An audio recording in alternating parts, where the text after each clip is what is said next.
Atkinson for our next question. Thank you. Thank you. All right. So our fourth question, transgender people, particularly Black transgender women of color, are marginalized, stigmatized, and criminalized in our country and in our city. Here in Cleveland, we have one of the highest murder rates for Black transgender women in the United States. What will you do to stop this violence and protect our transgender and gender non-conforming siblings? And we will start with Dennis Kucinich.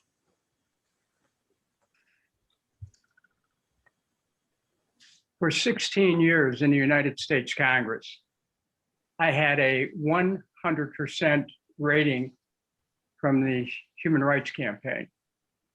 And among the causes that I took up and that I led on was the issue of transgender rights. And we need leaders in this country who understand the importance of each individual being able to declare who they are as people. The authenticity of each person is always on the line when leaders look the other way, when there's violence against people who happen to be transgendered. It is critically important to have a mayor who already has a record on these things, because I do, and it's well established, of standing up for the rights of transgendered people, and in whatever way their rights need to be protected, in every way their rights need to be protected. The violence against young men and women of color who happen to be transgendered is something that is abhorrent. And a mayor needs to set a tone that violence or assaults of any kind will not be tolerated or are not acceptable. We need to celebrate the humanity of each one of us. We need to celebrate the diversity, the variety of our humanity. We need to make sure that there's leaders who understand that, as I have for so many decades. And my commitment to the LGBTQIA+ community is unshakable. There's probably no one who has served in Congress in a period of 20 years whose record of standing up and speaking out on issues relating to the rights of people. And I will continue to do that as mayor. Thank you. Thank you, Dennis. Next is Zach Reed. Thank you very much. Very important question. First, kind of a mayor that's got to stand up, stand at a podium, say it publicly and say it loud and clear. The transgender are people. The transgenders are people. And if you can get the mayor to be the symbol of saying those words loud and clear and say it publicly, then that would echo across the city of Cleveland. That would echo across the county, that would echo across the state. That a mayor of a major metropolitan city in the Rust Belt has stood up and said the transgender are people. And 4 years ago, I stood before you and I laid out a plan because I had saw that the ongoing violence in the city of Cleveland was affecting the transgender community at an overwhelmingly crisis. And yet you still chose to endorse Mayor Jackson. I mean, when you have someone that's there and that's willing to work with you, is willing to say that there's a problem and we need to work together, resolve this problem. And then you have someone else on the other side that is just willing, that's giving you lip service, then we got to figure out, are we really serious about working together in a partnership? Transgenders deserve rights. And as mayor of the city of Cleveland, from someone who has seen it firsthand when I worked for Mayor Willie Brown in San Francisco, California, I saw it firsthand that when you treat people with dignity and respect, they treat you back with dignity and respect. And here in the city of Cleveland, when you talk about the violence, it's just not happening when it comes to the transgender community. And we need to do a better job of recognizing that. I know that firsthand. And as mayor of the city of Cleveland, I'm gonna do all that I possibly can to ensure the safety of the transgender community. All right. Thank you, Zach. Next is Sandra Williams. Thank you so much for the question. Listen, for the up until last year, I had a transgender a person working in my office. Her name was Gabby, and I still keep in contact with her today. Her name is now Elijah. And not only did people in the State House and around the State House treat her unfairly, the story she came back to tell me and my other staff on a weekly basis after the weekend were just horrific. And it should never happen to anybody. People should be able to be who they want to be. And we have no right to discriminate against anybody. Gabby is my friend, or Elijah is my friend. She has been my friend for a while, and we still keep in contact today. I have supported the Ohio Fairness Act that was supported in the past by Dale Miller, the current county council person, and it's been supported by Senator Nikki Antonio. I've had my name on every bill that has come up because I believe all of us are equal and nobody is better than anybody else. And so as mayor of the city, I will enforce that.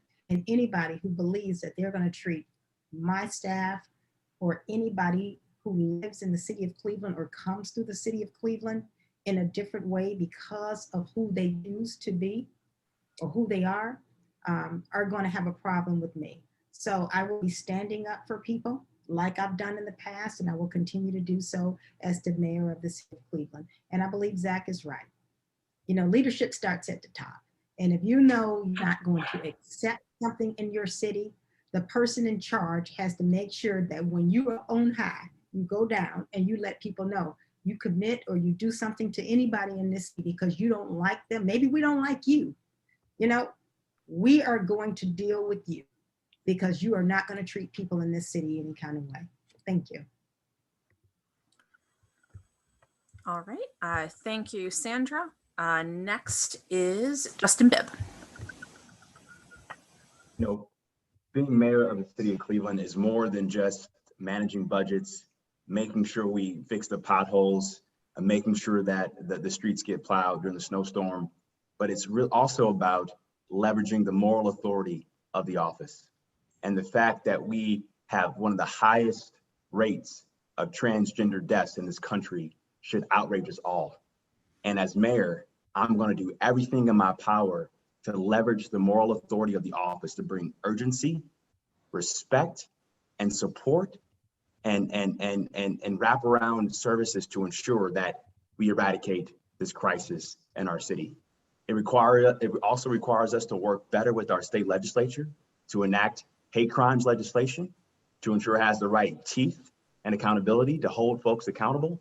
But it also requires a city government that's going to invest in safe spaces like the LGBT Center in Detroit Stroway, like the great project we're seeing at West 116th Street in Lakewood on the border of Cleveland.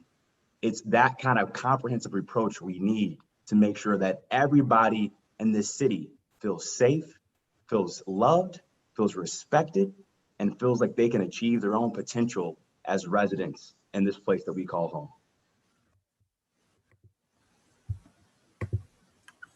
All right. Thank you, Justin. Next is Ross. Thanks, Dara. Yeah, you know, you have to prioritize protecting the most marginalized groups. When I was on the civil docket at the Court of Common Pleas, I saw a lot of employee discrimination lawsuits against the city of Cleveland, right? We've seen some of them in the media. Are they all trans cases? No. But to what Dennis said, yeah, you have to set the tone, right? And you have to show a precedent, right? So certain language is not going to be tolerated. And if certain language is heard, right, that's got to result in termination. And if the lawsuit comes from the individual that got terminated for using hateful language, that's okay. You know, that's the lawsuit we need. We don't need the lawsuit where a trans individual was discriminated against and couldn't succeed in the workplace or out out at their house, or they're renting rent protections. We do need to change that culture, inclusivity, intersectional kind of philosophy towards everything we do, making it public, right? We're supporting a third bathroom in government buildings.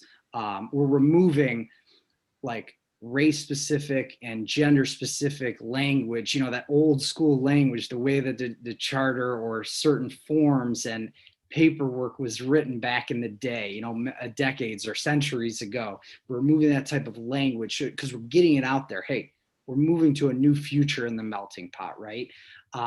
We want to talk with Stonewall and talk with our partners and see, do we want a third gender marker on all city paperwork and forms, because we do need to do data collection on this stuff. But you guys are in a position to better know than me personally about, what helps the cause and what maybe, hurts the cause, what maybe creates a stigma.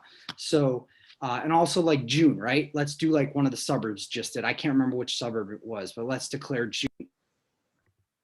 So sorry to cut you off there, Ross. So I just want to add, okay, so Kevin needs to go next. So Kevin, you go, and then I have one follow-up point to this question. Thank you. Thank you. Thank you. The violence experienced by the transgender community is an absolute tragedy, and we need to acknowledge that bias and discrimination does exist, and it exists within people. And we as government leaders need to understand our role in setting an example and setting policy. And the world has changed. And if you look right now, any Democratic politician, any office seeker is going to, of course, tell you how much in favor they are. But it's been a long journey, and we have to continue this journey of setting policy, setting example. Dating back, just a few years back in 2008, Cleveland City Council passed a domestic partnership registry, which was just a simple act of letting same-sex couples register. But yet there were 7 council members who voted against it. I worked with Equality Ohio, former Councilman Joe Simperman, through a series of resolutions, concluding with Ordinance 1446, which was unfairly and ridiculously dubbed the bathroom bill. But it was to make sure that we were recognizing the rights, the needs of people, and that the city of Cleveland was going to be open and welcoming to everybody.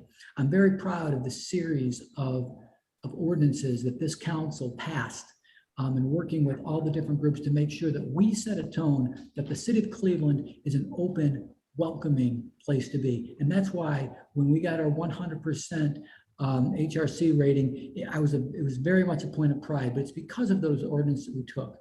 In terms of the violence that's happening, on Devonshire Avenue in Ward 13, we experienced the murder of a transgender person, and it is heartbreaking. It is unacceptable. We need to make sure that we are training our police, make sure we're training any public-facing city workers to make sure that they recognize the signs where violence might be starting. We have to make sure that we take the extra steps to protecting our vulnerable populations, and we need to do it now. This needs to be part of our general training for police, and any public-facing city servants that's got to be a part of their training, part of what they do. We've come a long way. We're nowhere near done. We have to continue to ensure the safety and the rights of our transgender community. Thank you. Thank you. All right, so before we move on to the lightning round, I wanted to add just one quick addendum after that question. So transgender is an adjective. It is not a noun. You should not be saying transgenders. It's subtly and distinctly othering and dehumanizing. And that's just a good learning point for some candidates on with us tonight. We know you all want to be advocates. And one of the things that CSD and NEOYBD and all of the orgs joining us tonight do is candidate education. We also want to add that, as you know, trans women are women and trans men are men. And you can affirm people you've known in your life without ever saying their dead name. That is the name they've had in the past. So we know you're all on your journeys and just want to look forward to further conversations and put out those 2 points for not just our panelists, but for everyone who's joining us here tonight as an attendee. And on that note, I would like to start out